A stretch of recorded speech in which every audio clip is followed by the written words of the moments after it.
"911. What's your emergency?" There's a robbery in progress at the pawn shop, and my parents have been shot. Where is the robber right now?" "He's right here inside." "Where are your parents at the moment?"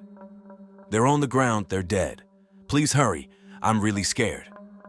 Police swiftly responded, heading to the scene to assist 9-year-old Eric and his 14-month-old sister Mary. An unidentified assailant had brutally attacked the family of a priest, leaving no evidence. The criminal's actions posed one of the toughest challenges for the detectives handling the case. Luckily, they were able to locate witnesses whose accounts were pivotal in revealing the truth about the tragic event that befell the Johnson family in 2013 in Danville, Kentucky. Jack Johnson, a 35-year-old former priest who became a manager at a local pawn shop due to the previous owner's health issues, was known for his integrity and rapport with people. His transition from priesthood to managing the pawn shop had been smooth, and he was well-liked and helpful, traits that continued after he got married. "Is there a robber at the pawn shop, and someone has been shot?" "Yes, the robber is here right now." "Does the robber have a weapon?" "Yes, he shot my parents." "Can he see where you are?" "No, I'm hiding in the back." "Is the robber still at the front of the store?" "Yes, but I'm not sure if he's left." "Please come quickly." The dispatcher, maintaining a calm voice, tried to gather more details while ensuring that help was on its way. "Can you tell me anything else about the robber?" "What does he look like?" Eric, trembling but trying to stay composed, replied, I didn't get a good look. I think he's wearing a mask. It happened so fast." "Okay, Eric, you're doing great. Stay on the line with me. Police are on their way. Try to keep quiet and stay hidden. Can you do that for me?" "Yes," Eric whispered, his voice barely audible. In the meantime, police sirens could be heard approaching rapidly in the background as law enforcement raced against time. The officers knew that every second counted in not just apprehending the suspect, but ensuring the safety of the young children. Upon arriving at the scene, officers moved tactically, aware that the suspect might still be on the premises. One team swiftly cordoned off the area while another prepared to enter the pawn shop. Inside, the scene was chaotic. The once orderly pawn shop was now a site of devastation with items knocked off shelves and signs of struggle evident. In the midst of this, police found Jack and his wife, lifeless, a heartbreaking sight. As officers searched the area, a K-9 unit was brought in to track any scent that might lead to the perpetrator. The community, once a quiet, tight-knit group, watched in horror as the events unfolded, their sense of security shattered. Detectives began canvassing the area, talking to neighbors and reviewing surveillance footage from nearby businesses. They discovered that a suspicious vehicle had been parked near the pawn shop shortly before the incident. This clue offered a new lead in the investigation, rekindling hope that the assailant might soon be caught. Meanwhile, back at the police station, officers took detailed testimonies from the witnesses who were at the scene before the crime occurred. Their accounts varied slightly, but each piece added to the puzzle, constructing a clearer picture of the events that led to the tragic afternoon. As the investigation continued, the community rallied around Eric and Mary, setting up a fund to help them in their time of need and organizing vigils to honor the memory of their parents. The brutality of the crime prompted a deeper reflection within the community about safety and solidarity. Through diligent police work and community support, what started as one of the most challenging cases in the detectives' careers gradually began to weave a narrative that brought them closer to justice for the Johnson family. Leaving the store, the investigators focused on this footage, hoping to spot any suspicious activity or individuals who might have been shadowing Smith. They watched the tape repeatedly, looking for anyone who appeared to follow him out or showed undue interest in his movements. Back at the pawn shop, forensic teams were hard at work. They meticulously gathered evidence, photographing the scene and collecting the shell casings and bullets for ballistic analysis. The layout of the crime scene and the locations of the victims and evidence suggested a sudden and violent encounter, with little struggle from the victims, hinting that they might have been caught off guard. The local community was deeply shaken by the incident. The shock was palpable, and fear spread among the residents of Danville, who had known the victims as part of their daily lives. The brutality of the crime prompted an outpouring of support for Eric and Mary, who were now in the care of their grandparents. The description of the silver minivan and the bearded driver provided by the Rainbow Cleaners employee became a crucial lead. Police issued an alert for the vehicle and circulated the description to other agencies and checkpoints throughout the state. Roadblocks were set up in strategic locations, and patrols were increased in the hope of catching the suspect before he could flee the area. Meanwhile, detectives continued to delve into Dennis's recent business transactions. They interviewed colleagues and clients, learning about his dealings and interactions in the days leading up to his death. The visit to Lawson's jewelry store seemed particularly significant, considering the timing and the presence of the briefcase filled with substantial amounts of cash. As the investigation progressed, grief counseling sessions were organized for Eric, Mary, and other relatives affected by the tragedy. The community rallied to support them, setting up trust funds for the children and organizing memorial services for the victims. Despite the overwhelming loss, the resilience and solidarity of the community shone through, providing a glimmer of hope in the midst of despair. Police also focused on enhancing security in the area, advising local businesses to install surveillance cameras and improve their safety protocols to prevent future tragedies. The lack of cameras at the pawn shop had been a significant handicap in the investigation, and authorities were determined to close this gap in security for other local establishments.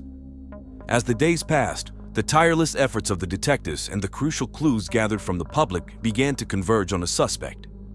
The surveillance footage from Lawson's jewelry store, along with the vehicle description, started to paint a clearer picture of the events that led to the heinous crime at the pawn shop. With each piece of the puzzle falling into place, the authorities moved closer to solving the case and bringing justice to the victims and their devastated families. Vehicle. With this critical piece of evidence, law enforcement intensified their efforts to trace the minivan's owner. They began cross-referencing DMV records for older model silver minivans with a square body type, combing through potential matches and reaching out to other jurisdictions to widen the net. Parallel to the vehicle search, detectives revisited interviews with local residents and businesses, hoping someone might have seen the minivan in the area before or after the crime. They distributed images of the vehicle extracted from the blurry footage to local news outlets, asking the public for any information related to the sighting of such a vehicle. As the community rallied to assist, tips began coming in. A local mechanic remembered servicing an older silver minivan a few days before the murders.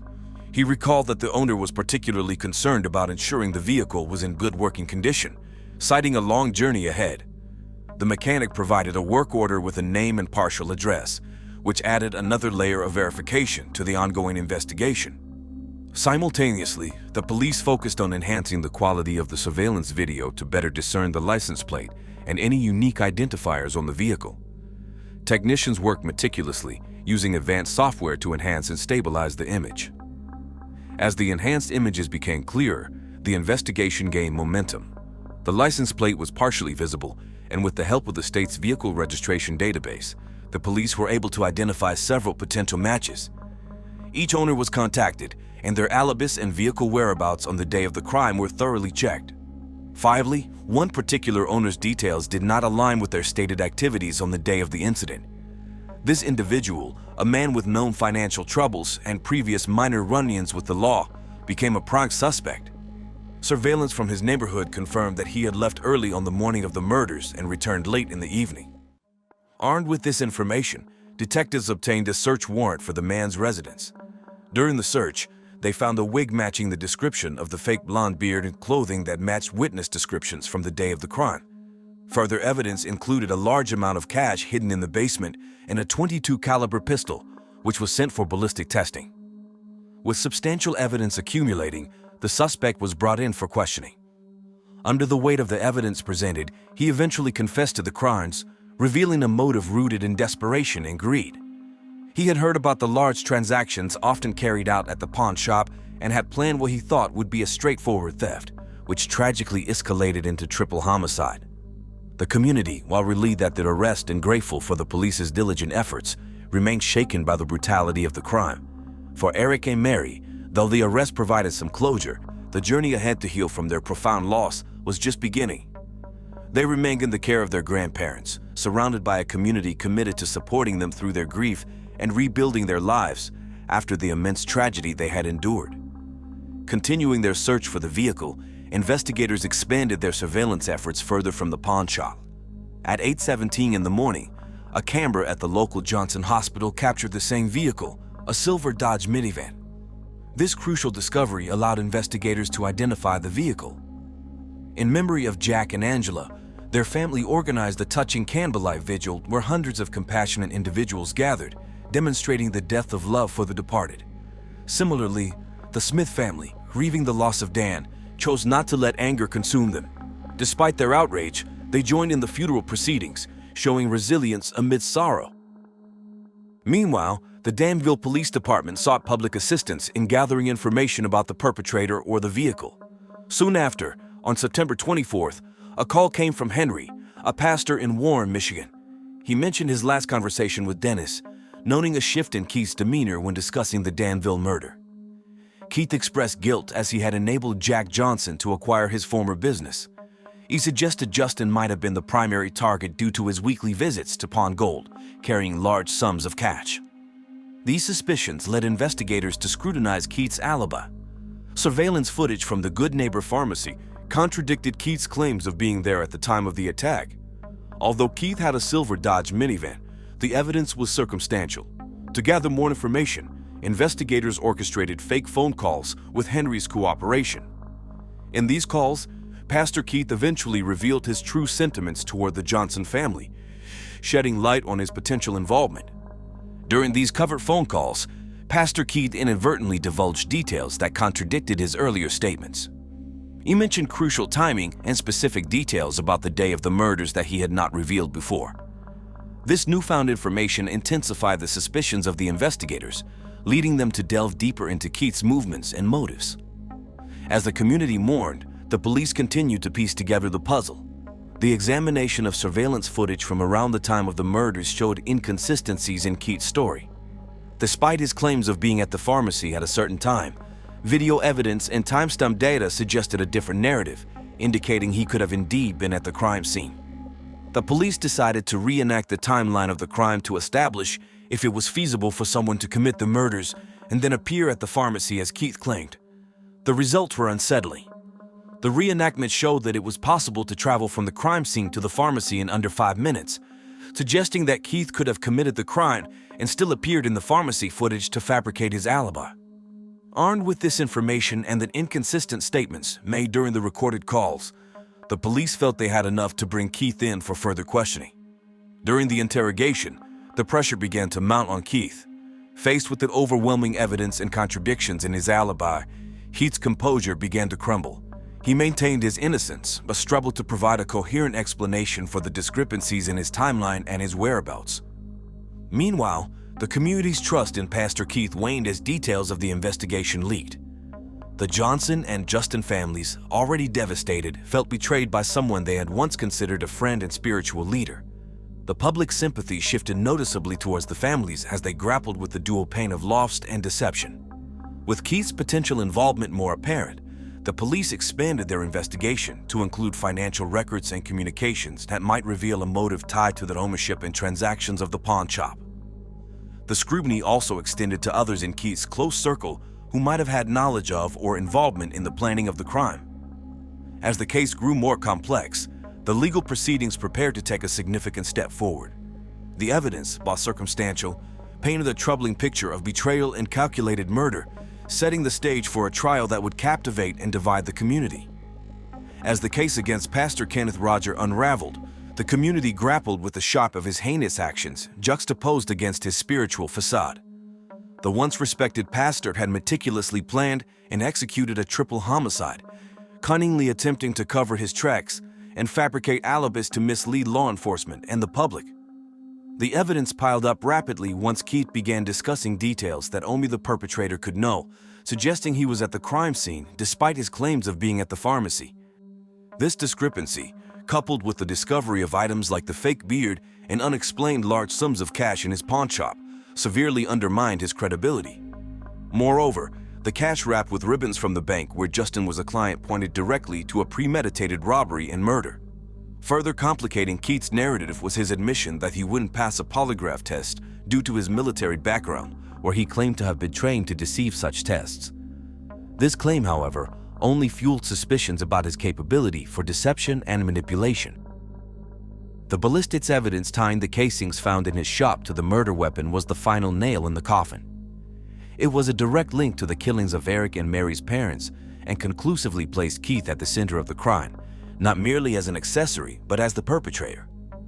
Keith's attempt to create a complex web of alibis, from being seen at the pharmacy to visiting the car wash, was ultimately his undoing. Each step intended to solidify his innocence only tightened the noose as investigators connected the dots, revealing his calculated movements before and after the murders. His eventual guilty plea before the trial was perhaps a reluctant admission of his unavoidable fate, given the overwhelming evidence against him. It spared the community and the victims' families the prolonged agony of a trial, but left many unanswered questions about his motives and the depths of his deceit. The revelation that Keith had fabricated his medical condition and had never suffered from a brain tumor, as he had claimed during his initial defense, added another layer of duplicity to his character. It painted a picture of a man who would go to great lengths to manipulate those around him. In the aftermath, the community and especially the congregants of Keith's church were left to reconcile the man they thought they knew with his grievous actions. The case provoked profound reflections on trust, betrayal, and the masks people wear.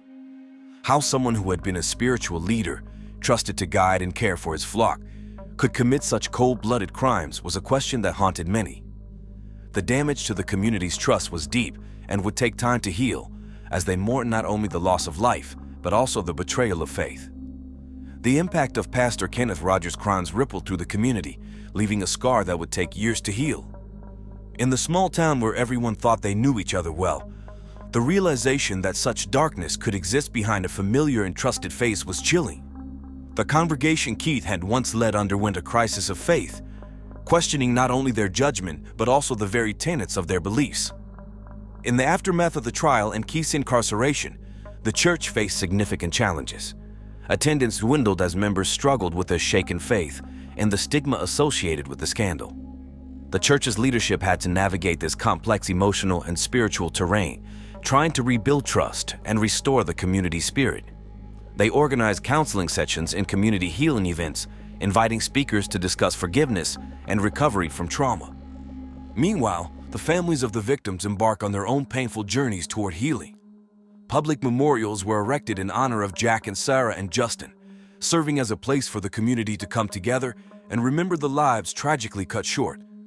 The families, though devastated, worked to channel their grief into advocacy, focusing on raising awareness about the warning signs of hidden malice in trusted individuals. Local law enforcement used the case as a learning opportunity, reviewing and strengthening their procedures for investigating complex crimes involving deceit at high levels. The case became a key study in police training academies, highlighting the importance of scrutinizing even seemingly airtight alibis and the necessity of looking beyond the surface in interpersonal relationships within small communities. Schools in the area introduced programs aimed at teaching students about ethics and the consequences of deceit, hoping to instill a stronger moral foundation and critical thinking skills. They emphasized the importance of transparency and honesty, using Keith's case as a cautionary tale about the paths that lead to corruption and betrayal. As the years passed, the sensational details of the murders in trial became a somber chapter in local history, discussed with gravity and reflection rather than sensationalism. Annual vigils were held not only to mourn the victims, but also to strengthen community bonds and reaffirm commitments to vigilance and mutual support. The community slowly rebuilt itself, focusing on openness and rebuilding trust. The church eventually regained its role as a place of refuge and spiritual guidance, with a new pastor who was deeply aware of the past and committed to transparency and ethical leadership. In this environment of recovery and reflection, the community learned a hard lesson about the complexity of human nature and the importance of maintaining vigilance in safeguarding their societal and personal values. In the years following the shocking revelations of Pastor Kenneth Allen Keith's crimes, the community of Danville underwent a profound transformation. What began as a dark chapter in their history evolved into a catalyst for positive change and collective resilience. The scars left by Keith's deceit were deep, but they also served as reminders of the resilience of the human spirit. Families affected by the tragedy found solace in each other's company, forming support groups and networks to navigate their shared grief. Through acts of compassion and solidarity, they gradually found healing and strength. The community, once fractured by suspicion and mistrust, gradually reconnected through shared experiences of mourning and reflection. As they grappled with the complexities of forgiveness and redemption, they discovered a newfound sense of empathy and understanding for one another. Local initiatives aimed at promoting transparency and accountability flourished in the wake of Heath's crimes. Community leaders worked tirelessly to implement measures that would prevent similar tragedies from occurring in the future. They prioritized education and awareness, empowering individuals to recognize and confront the signs of deception and manipulation. The church, once tarnished by Keith's actions, emerged as a beacon of hope and renewal. Under new leadership, it embarked on a journey of introspection and renewal, recommitting itself to the values of integrity and compassion. Through outreach programs and community partnerships, it sought to rebuild trust and foster a sense of belonging among its members. Law enforcement agencies also underwent significant reforms, bolstering their investigative techniques and protocols to better address cases of deception and fraud. They recognized the importance of collaboration and information sharing in combating crime, working closely with community stakeholders to uphold the safety and security of all residents. As time passed, the memory of Keith's crimes faded, but the lessons learned endured. The community emerged stronger and more resilient, united by their shared experiences and a collective determination to uphold the principles of honesty, integrity, and justice.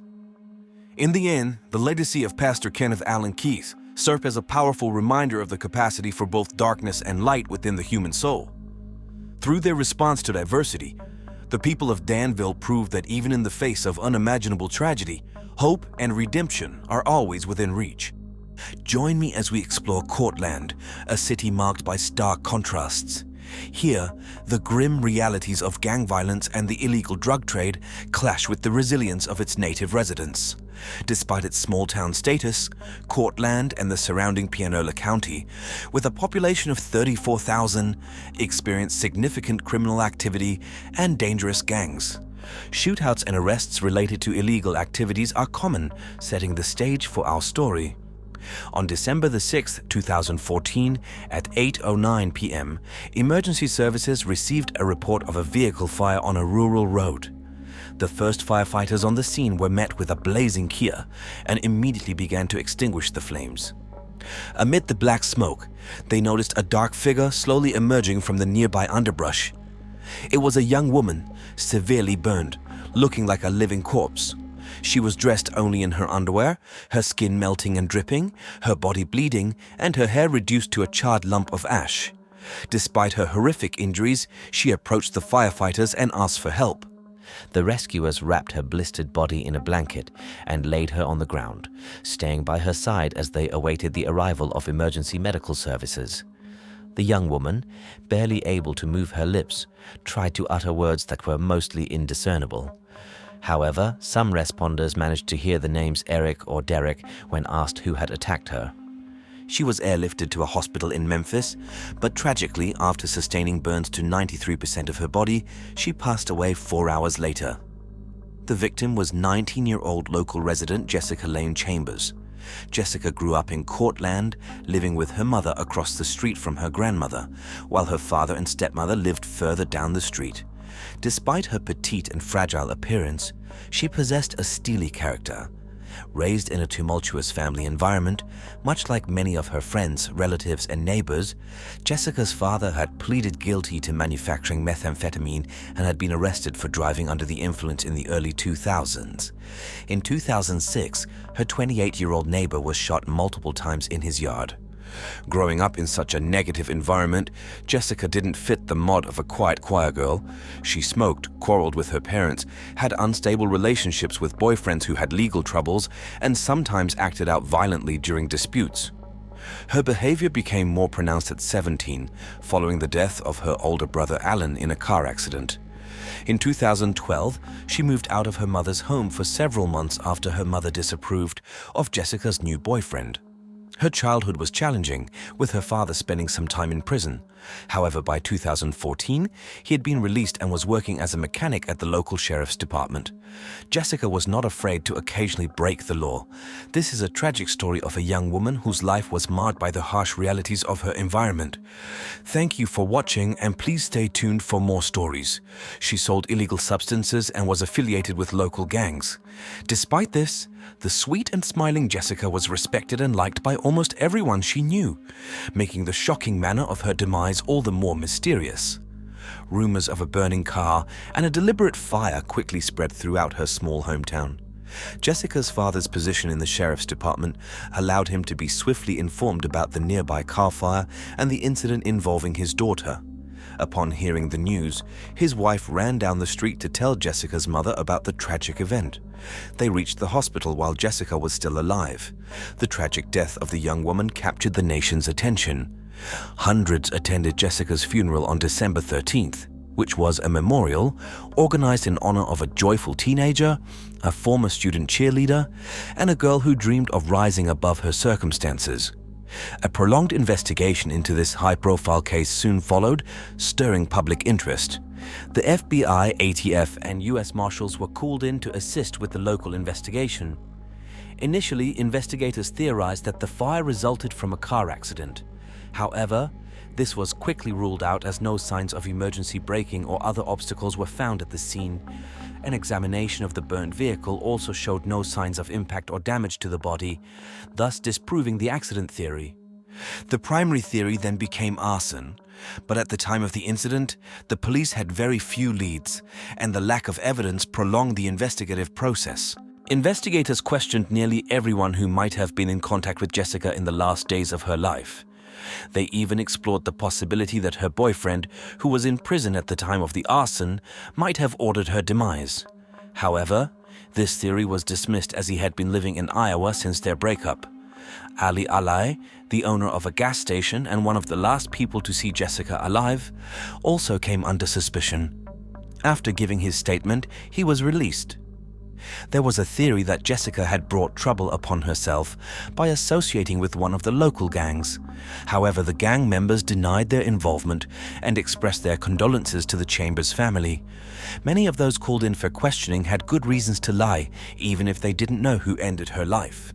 It seemed the investigation was at a standstill, with neither a suspect nor a motive for such a brutal act.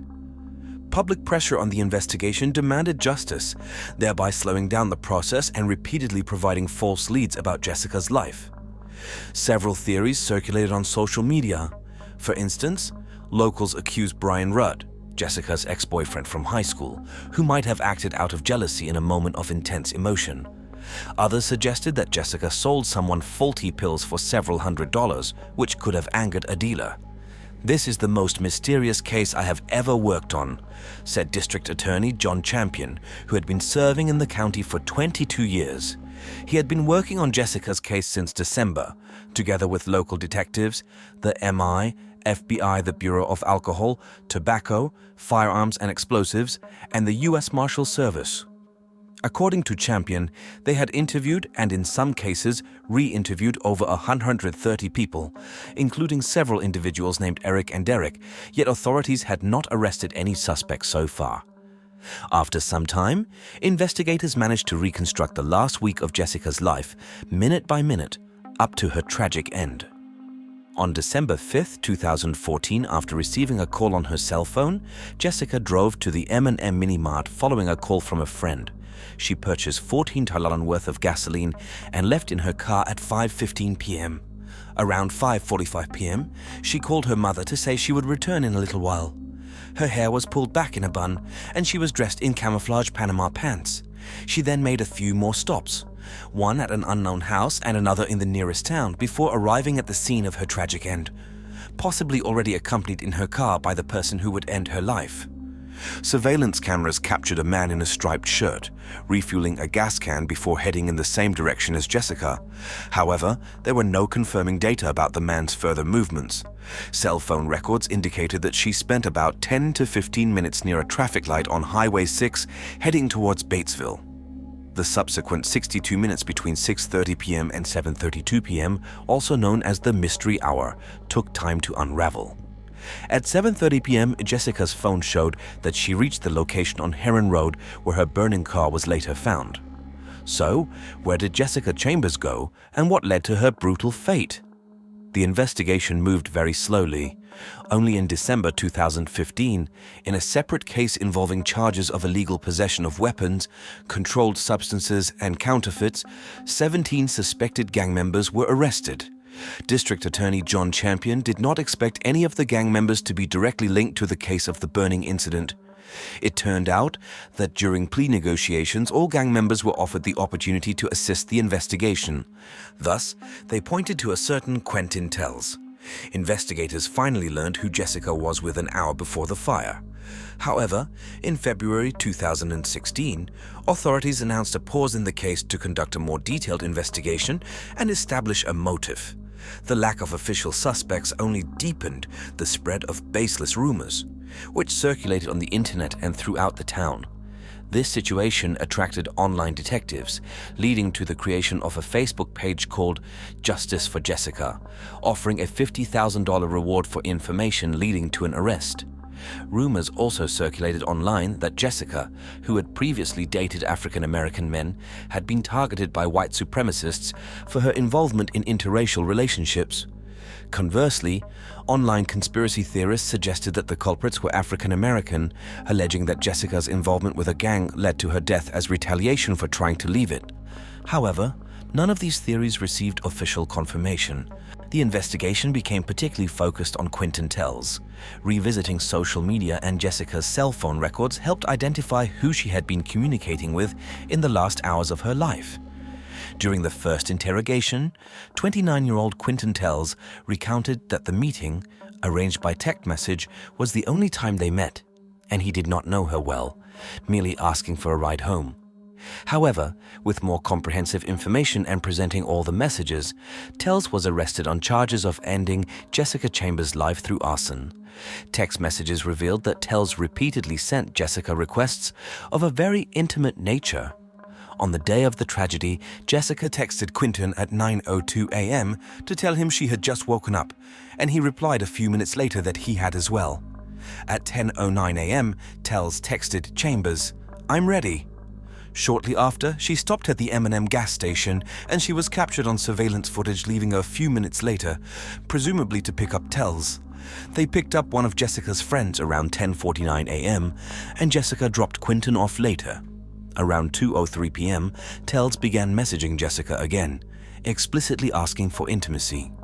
This was the fourth message in 4 days in which he requested intimacy via text. Other deleted texts were recovered, including messages like "I'm excited" and "Come lie with me," which Jessica left unanswered. The passenger seat in Jessica Chambers' burned car was pushed back, a position typical for intimate activities in a car. Prosecutors argued that this was evidence that the two were engaged in, or at least attempting intimacy that tragic evening. On February 24th, Tells was charged with Jessica's murder and arson. It took the investigation considerable time to build the case. The first trial in the Jessica Chambers case began in 2017 in Batesville, Mississippi, about 50 miles south of Memphis. The trial was highly publicized with strict security measures in place. Jurors were sequestered, and spectators were screened with metal detectors before entering the courtroom.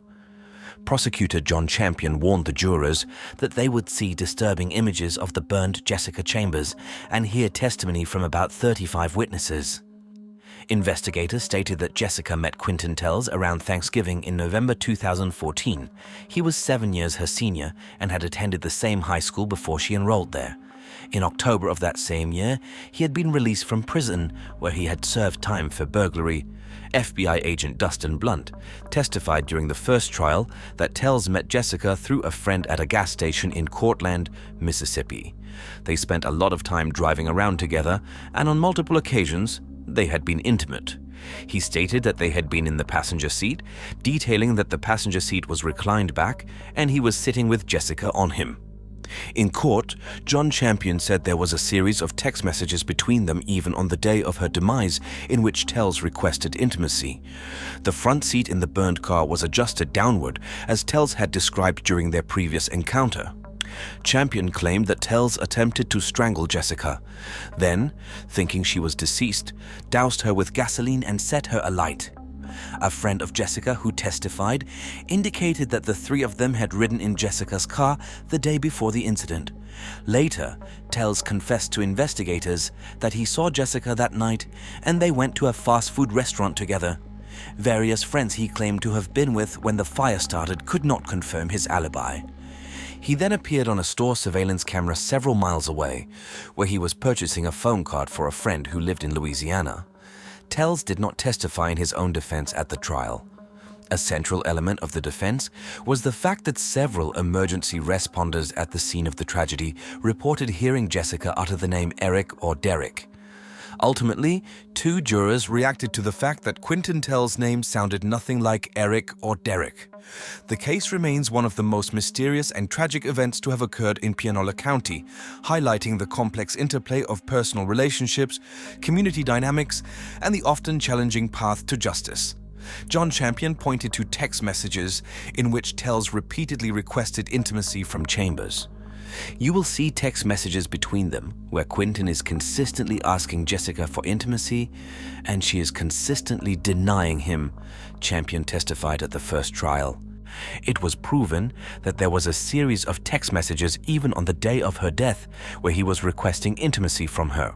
FBI agent Dustin Blunt shared that, during questioning, Tells admitted to deleting Jessica's contact information and all their text messages from his phone soon after her demise. When asked why, Quinton calmly responded, "I wasn't scared, but once we found out who it was who had passed, I just deleted my contact with her because I didn't want to have a deceased person in my phone, a number in my phone that just wouldn't be used anymore." At the first trial, FBI agent Dustin Blunt demonstrated that Tells and Chambers met through a friend at a gas station in their small hometown of Cortland. "They drove around together a lot, many times," said Agent Blunt, who recalled interrogating Tells. He went so far as to say that they had been intimate at some point. Agent Blunt, who spoke with Tells at his home 11 days after Jessica's passing, asked Tells to describe the intimate encounter and pinpoint where it occurred. Tells indicated a driveway south of the house he shared with his mother. Back in December 2014, he lived with his mother in a trailer up the road from the convenience store where Jessica Chambers was last seen before the fire. Tells' DNA was found on the woman's keys, and his cell phone records placed him at the location on the night in question. However, Quinton Tells continued to maintain his innocence. Defense attorney Darla Palmer, in her opening statement, urged the jurors to disregard the cell phone location evidence, which she argued could not prove that Tells and Chambers were at the same place. Tells has always maintained his innocence, telling police in the interrogation room, even after being threatened with capital punishment if it went to trial, "I've told the truth. I did not end Jessica's life. I don't have it in my heart to end anyone's life." His family claims that the police are merely looking for someone to blame in a case that has become a highly charged racial issue since Tells, who is African American, was arrested for the death of the attractive white cheerleader. Investigators looked for connections to other recent fires in Mississippi, Louisiana, and Alabama. Jessica was a white woman who dated African American men, and she wasn't the first white woman attacked over interracial relationships. However, they found no links. "I can't tell you how many different theories we've considered," said Champion. "Typically, law enforcement can quickly identify suspects in a homicide through street informants and interviewing witnesses, but no matter how much we've cooperated with people, listening to testimony, taking DNA swabs, conducting polygraph tests, we haven't come any closer to an arrest." The first trial in 2017 ended in a mistrial due to confusion related to the jury instructions. They stated that a guilty verdict must be unanimous, but did not explicitly say the same for a not guilty verdict. Officials noted that the jurors apparently decided that since they could not unanimously agree on Tells' guilt, this implied his innocence. By the time of the retrial in 2018, Quinton Tells was under investigation in Louisiana for the murder of student Ming Chen Fuchsia, as well as for the illegal use of a stolen bank card. In May 2019, he was charged with second-degree murder in connection with Fuchsia's death. The second trial was notably challenging. Jurors were shown a photo of Jessica Chambers, which firefighter Cole had taken upon arriving at the scene. Cole shared that the image of Chambers, her lips blackened with soot, haunted her, and she told jurors, "I see this photo I took every morning and every night." A veteran firefighter stated that he had never seen a victim with such severe burns when he found the young woman lying on the ground, barely able to speak after she had been deliberately set on fire. She was sitting on a blanket. Her hair was singed, soot around her nose and mouth, blisters all over her body. Cole, the Pianola County Director of Emergency Operations, told the jurors, "I sat and held her hand. That's all I could do," said firefighter Cole Haley, holding back tears. "I told her, 'Sweetheart, it's going to be okay,' and she replied, 'I am going to die.' At that moment, I lay down beside her," Haley recounted. "Her skin was hanging from her lips and her nose," testified paramedic Bradley Dixon. "Her eyelashes and eyebrows were gone. The hair on her head was a warm, matted clump." Testimonies at the second hearing also included a woman named Sherry Flowers, who had not appeared at the first trial of Tells. Sherry Flowers told investigators during questioning that she had picked up a hitchhiker on the night Jessica Chambers was tragically killed. In court, Flowers did not recognize Tells and agreed with the prosecutor that she did not know whom she had picked up. However, she testified that a man flagged her down, and she stopped because she thought it was her cousin.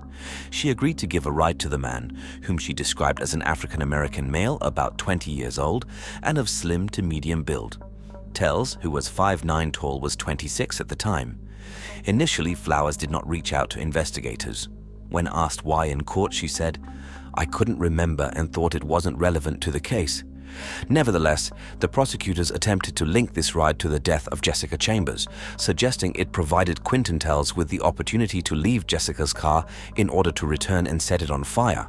However, the defense contested the timing, and Flowers admitted she was unsure of the exact time of the ride, only stating, "I know I picked someone up."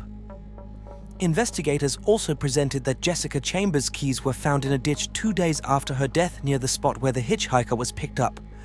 The defense objected to the keys being admitted into evidence, arguing it was impossible to prove where the keys had been at the time. During the retrial, jurors were required to visit the sites involved in the crime and hear additional testimony. The second trial was highly emotional. Witnesses broke down on the stand, and spectators wept as photos of the young woman, Jessica Chambers' burned abdomen and face were shown. One of the first responder tearfully testifying embraced the girl's father as he stepped down from the stand.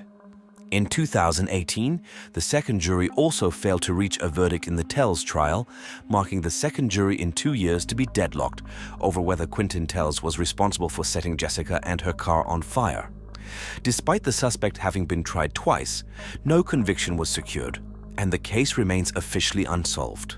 Nevertheless, online sleuths continue to scour social media for any clues that investigators might have missed, developing their own often outlandish theories about who truly killed Jessica Chambers. The death of Jessica Chambers initially drew significant media attention. Over time, as media interest waned, the story captured the attention of internet detectives worldwide. To this day, one of the most discussed aspects of the Jessica Chambers case is what transpired between her leaving home and her tragic end.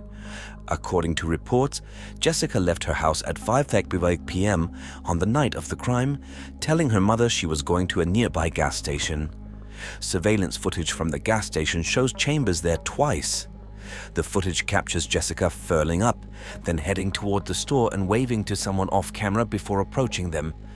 Observers continue to speculate about whom young Jessica was waving at that day. Amateur detectives have tried to crack the case on their own, developing their own theories and sometimes following information that was blatantly false. At times, they have even harassed the family and friends of Jessica Chambers.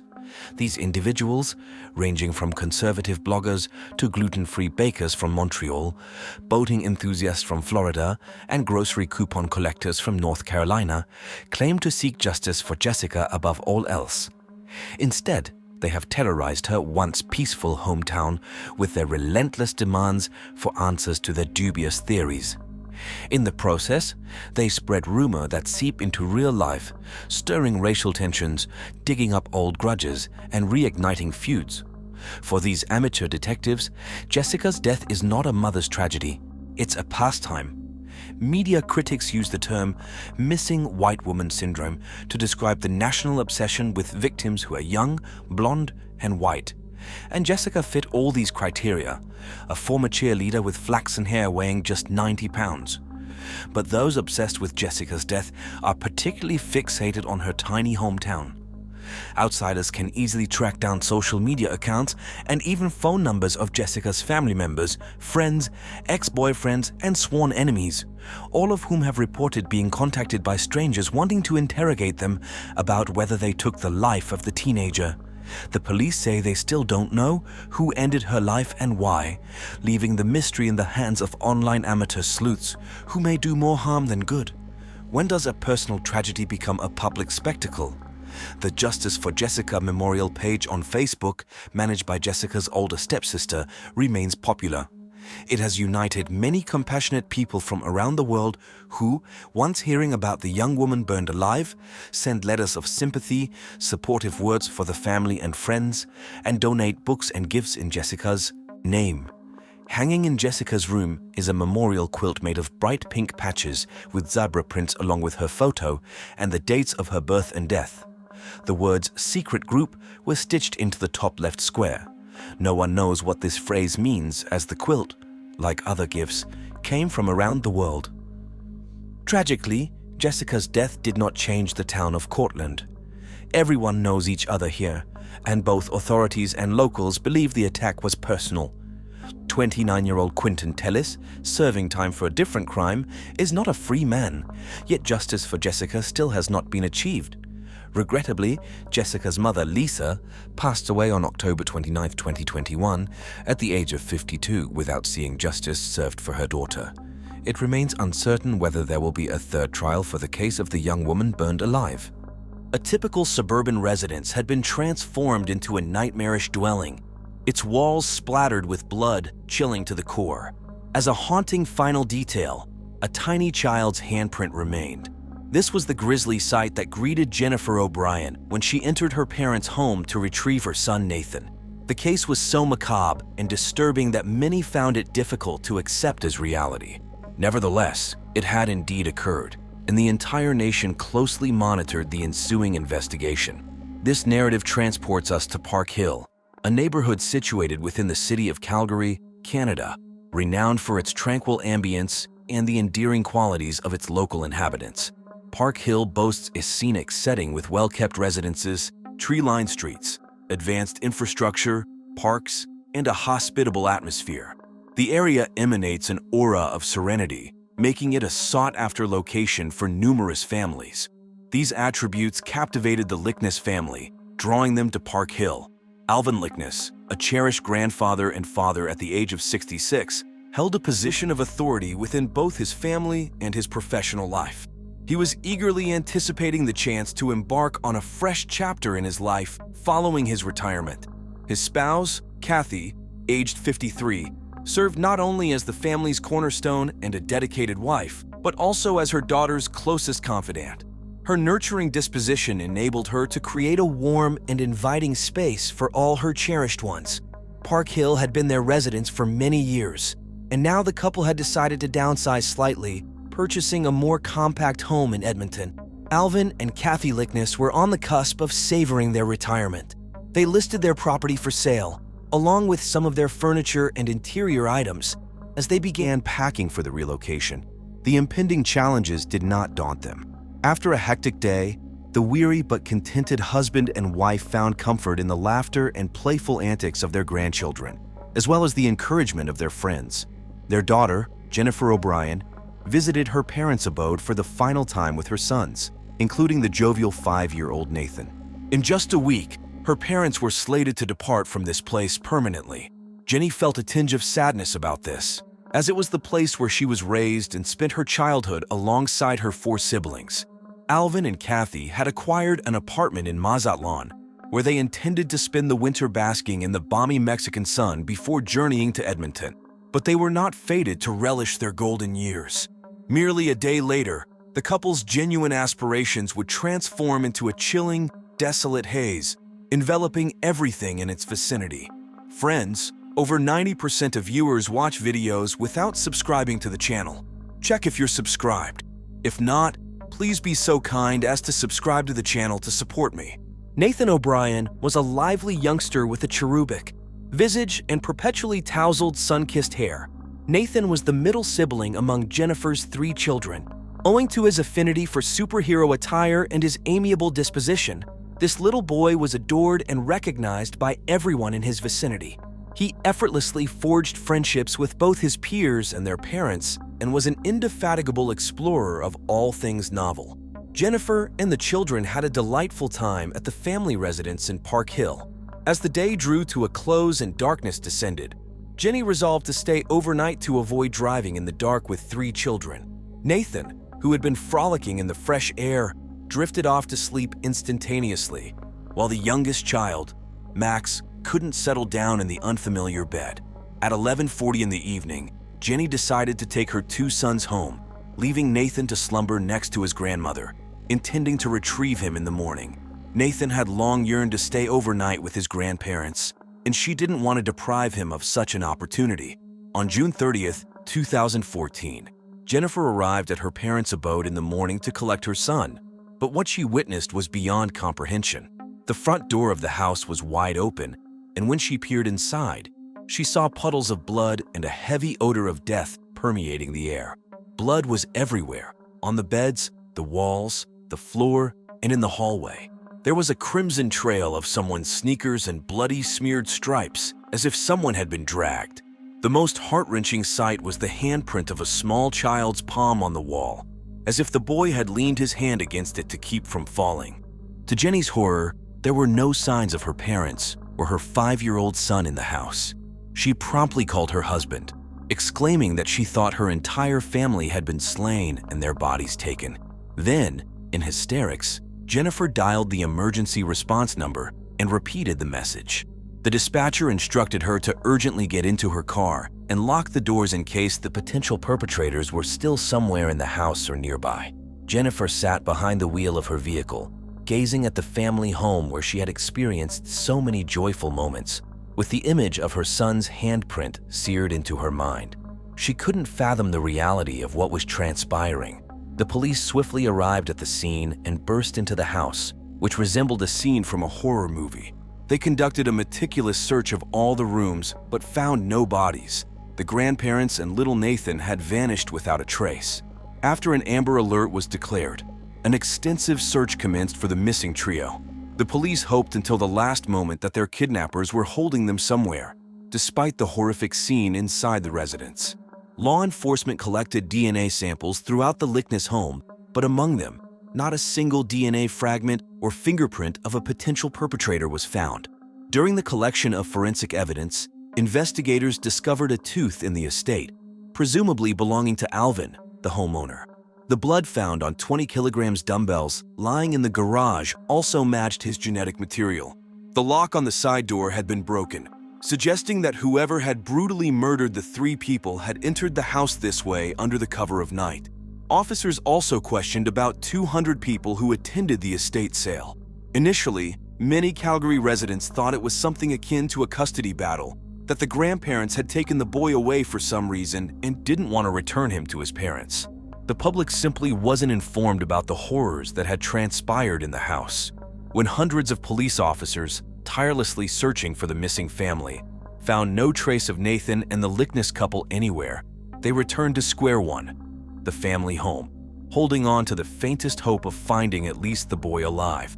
Detectives hypothesized that perhaps the child had witnessed something that terrified him and he had rushed to hide but couldn't get out on his own. In meticulous attempts, they searched all the closets, storage rooms, and looked under the beds. Everywhere Nathan could have concealed himself, but he wasn't there. For a couple of weeks, the police still clung to the belief that the Lickness couple and Nathan were being held somewhere and that the injuries they sustained in their own home might not be fatal. But as the days passed, hopes diminished. All this time, the trio was being searched for, but no bodies were discovered. It was becoming evident that this was not a kidnapping but more akin to a massacre of 3 family members. The perpetrator remained at large. The police department held several press conferences where they finally informed the public that a violent attack had transpired at the Lickness home. All they had was a house with puddles of blood and too many unanswered questions. The boy's parents, not allowing themselves to think that their child might not be alive, addressed him directly from the TV screen. They reminded Nathan that he was a superhero and could handle anything, and that they would find him very soon and bring him home. Jennifer, addressing her son, implored the boy to be strong and not be afraid. People who heard her words had tears in their eyes because, unlike the mother, they had no such certainty that the child was alive. Everyone understood the misfortune of the grief-stricken parents, but didn't know how to help them. The Amber Alert did not yield any concrete results. Over 1,300 reports were received from various locations over the course of several days. People in nearby homes and businesses tried their best to help solve this horrific crime. They sent archives of video recordings from that night to the police. There were so many that it caused the police department's computer system to crash. Detectives analyzed hundreds of hours of surveillance footage, identifying suspicious patterns, until at one point something barely perceptible caught their eye. On the night of Alvin, Kathy, and 5-year-old Nathan's disappearance, a vehicle was spotted circling the Park Hill area several times. In one video frame, a person was captured lurking near the Lickness residence in the pre-dawn June morning. Shortly thereafter, a pickup truck was seen moving north toward the town of Ura with an object covered in white material in its bed. Law enforcement immediately distributed flyers with a photo of a late 1980s or early 1990s Ford F-150 pickup truck that had been seen on the street where the Lickness family lived on that fateful night. Detectives were searching for the vehicle and its driver, who might have information about the 3 missing persons, Nathan and his grandparents. Publishing this image proved to be a very astute move. A woman who recognized the truck contacted the police. Patty Garland was certain she had encountered this vehicle before. A strikingly similar truck was parked at her parents' house when she visited there the day before, accompanied by her common-law husband, Alan Lickness, whose parents and nephew were missing. The owner of this truck was Patty's brother, 56-year-old Douglas Garland. In his youth, Douglas was expelled from medical school for cheating. After a mental breakdown, he was repeatedly arrested for carrying weapons and assault, but no charges were brought against him, allowing him to get away with it all. Douglas had previously been convicted in 1992 when a drug lab was discovered on his farm. Facing arrest, he fled to British Columbia and hid under the identity of Matthew Keir Harley, an Alberta teenager who had died in a car accident. Under this assumed name, he lived there for 7 years, worked in a lab, and when fired, filed for unemployment benefits and calmly received money while hiding under a false name. In 2000, authorities arrested him and sentenced him to 6 months in prison for drug trafficking and identity theft.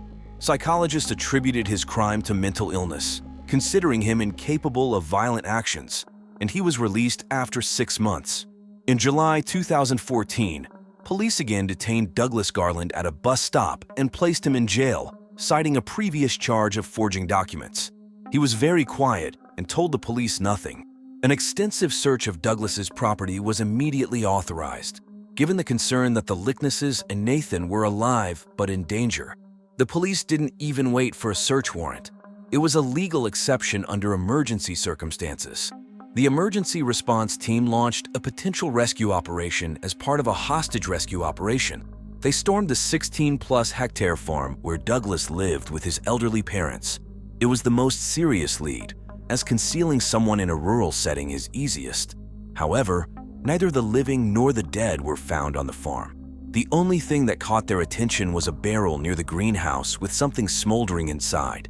It contained nothing but ash, no blood or physical evidence, and Douglas had to be released on bail under strict conditions prohibiting him from approaching the farm. At the same time, law enforcement obtained a warrant for a thorough search, and more than 300 officers combed every foot of the vast area, nearby fields and wetlands, while other specialists inspected the premises on the farm.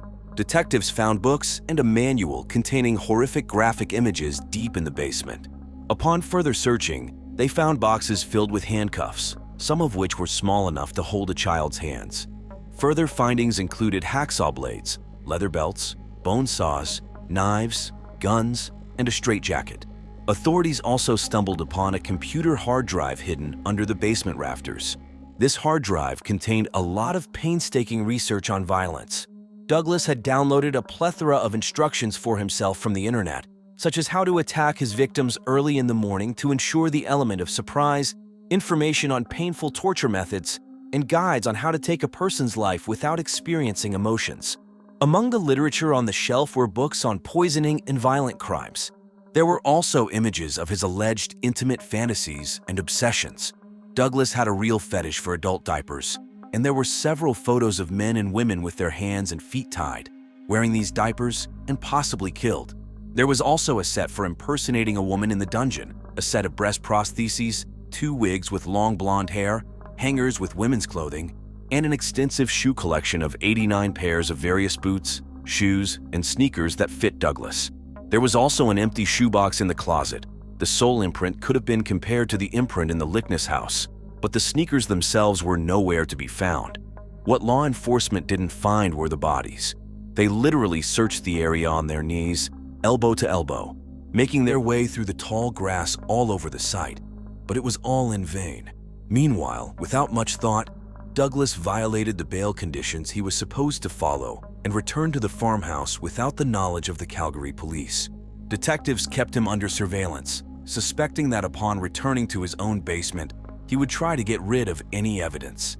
His second arrest occurred as Douglas was making his way through dense thickets of trees and shrubs with a police officer. A helicopter circled overhead as he was charged with the murders of Nathan O'Brien, Kathy, and Alvin. 2 weeks had passed since their disappearance, and despite no bodies being found, Douglas was charged with a slew of offenses supported by an overwhelming amount of evidence, 1,400 pieces in total. Whether this man was truly responsible for the horrific attack on Alvin, Kathy, and 5-year-old Nathan was yet to be determined. The police continued their investigation relentlessly. They decided to examine the contents of a smoldering barrel noticed during their initial search of the farm. Forensic experts, sifting through the ashes, made a shocking discovery. Among the hot coals, they found a baby tooth, charred flesh, a metal frame from glasses, and numerous fragments of human bones. A subsequent investigation revealed a convoluted and multi-layered history between Douglas Garland and Alvin and Kathy Lickness, spanning several years. Patty Garland, Douglas's sister, who had reported the truck to the police, was the common-law wife of Alan Lickness, one of Alvin and Kathy's sons. A key detail that caught investigators' attention was that Alvin and Douglas had worked together several years earlier. In 2006, when Alvin, a successful businessman, was looking for a partner to work with his son Alan, Alan suggested Douglas as a potential candidate. Douglas, who had some education and practical skills, collaborated with Alvin on developing a pump for the oil and gas sector. It was Alvin's invention, and he hired Douglas to make various improvements. However, the project was never implemented, leading Alvin to terminate Douglas's employment in early 2007. The relationship between the two partners ended when Douglas simply stopped answering calls. Alvin patented the pump they had worked on, but he never made any money from it, leaving Douglas's grievance baseless. Despite this, losing his job fueled Douglas's deep-rooted resentment, which eventually turned into bitterness and culminated in a horrific massacre of his perceived enemy's entire family. It is believed that Douglas had no intention of harming Nathan, but did not want to leave any witnesses to his crime. Driven by a desire for revenge against the insults to his pride, Douglas showed no remorse for the age of his victims. In January 2017, Douglas Garland stood trial in a crowded Calgary courtroom, pleading not guilty to all 3 charges. Throughout the hearing, he filed no motions. The sensational trial captured the nation's attention like no other criminal proceeding, with the public closely following the case.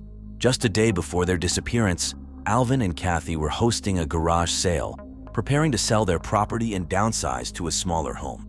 They were scheduled to leave their house permanently a week later to start enjoying their well-earned retirement. Douglas had little time remaining and decided to act swiftly. For years, he had harbored a grudge against Alvin Lickness over a patent for a pump they had collaborated on. Although the device was never sold and did not generate any revenue, Douglas's resentment and anger had been festering for all these years. On June 30th, 2014, he finally decided to execute his plan. Early in the morning, Douglas broke into the Lickness residence by drilling the lock on the side door. Instructions on how to bypass such locks were later discovered on his computer hard drive. While the entire family was sleeping soundly, he made his way to the master bedroom where Alvin was sleeping and struck him multiple times with a heavy club-like object. He then proceeded to the guest bedroom where, according to DNA evidence, the grandmother and grandson were sleeping. Judging by the copious amount of blood, the woman also suffered a blow from a blunt object, though the exact nature of the weapon was not determined. Nathan's injuries could not be precisely ascertained, but there was clear evidence of bleeding. Despite the substantial amount of blood in the couple's home, forensic experts believe that all three were still alive when Douglas dragged them out of bed and shoved them into his truck. He likely transported the bound bodies in the back of his pickup truck, concealed with a white cloth spotted on surveillance footage. The criminal left no DNA traces or fingerprints. As his internet search history revealed, he had studied detailed instructions on how to avoid leaving evidence. Douglas then drove with his three victims to the spacious house on his parents' farm, located over 20 miles away, where Nathan and his grandparents encountered unimaginable horrors. DNA from all three victims was found on various torture devices, including meat hooks, bone saws, and knives. Genetic material matching the victims was also discovered on a pair of rubber boots near one of the outbuildings on Douglas's farm. Additionally, a bloodied light switch inside the building matched the DNA profiles of both Alvin and Kathy Lickness. A forensic computer expert testified about the discovery of photos of Kathy and Alvin among the deleted files on a hard drive belonging to Douglas. He had been monitoring the lives of his so-called enemies through social media. Douglas's own mother testified in court against her son, describing him as a solitary individual with no friends. She added that her son was intelligent, loved to read books, and helped around the house. Douglas had earned a Bachelor of Science degree in college and briefly studied at the University of Alberta before leaving due to a nervous breakdown. When Douglas's mother saw a television report about the disappearance of the Lickness family members and informed him of the news, he stated that he did not wish to discuss Alvin. Unfortunately, she did not hear her son leave the house the night they went missing, so she could not provide the court with any specific information. Douglas's sister, Patty, played a crucial role in solving the case. She had her son photograph her brother's pickup truck and sent the pictures to the police, which ultimately led investigators to Douglas. Despite this, the defense attorney insisted there was no specific evidence, neither forensic nor scientific, indicating that Douglas was at the Lickness home on the night of the attack. No one saw or could confirm that it was Douglas who took the lives of the boy and his grandparents. There was not even any information as to why these three met their demise. According to the defense, Douglas should be completely acquitted. Don't forget to subscribe to the channel. If you like this video, it's really important. On February 6, 2017, towards the end of the trial, the prosecution presented a key piece of evidence they stumbled upon by sheer chance. The primary evidence in this case literally descended from the heavens. At 9:30 in the morning on July 1, 2014, the day after the incident at the Lickness residence, a small plane belonging to an aerial photography company was flying over Erdre airspace, mapping the city and two small suburbs of Calgary. It captured images every 3 seconds and, by an incredible coincidence, took two photographs that would later be presented as evidence in court, largely concluding the case against Douglas Garland. The photographs depicted three torsos lying face down on the ground near three sheds south of the main house. Two of them were clearly adults, completely naked except for some light fabric wrapped around their waists, most likely adult diapers, considering Douglas's fetish. Experts were able to determine the approximate height of these individuals. Two bodies were 6 feet 2 inches and 5 feet 6 inches tall, and the third was much smaller. The small figure was lying on its side in the grass, curled up next to a burned barrel. Presumably, the remains of the adults were decapitated. The pilot of the aerial mapping plane testified that when he flew over the farm again 26 hours later, the bodies were no longer visible. In this tragic case, the silence of the deceased echoes loudly. There were no bodies left, only tiny fragments. The sole confirmation of their existence was buried in the ashes left in the burned barrel.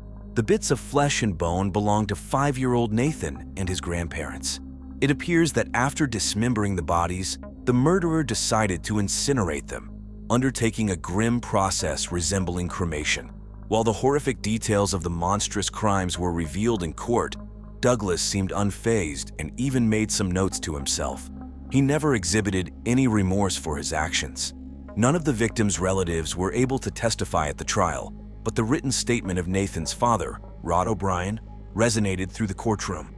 In the letter, he said that they did not have enough time to enjoy their boy's company, and now they do not even have the opportunity to bury him properly, as there was practically nothing left of him.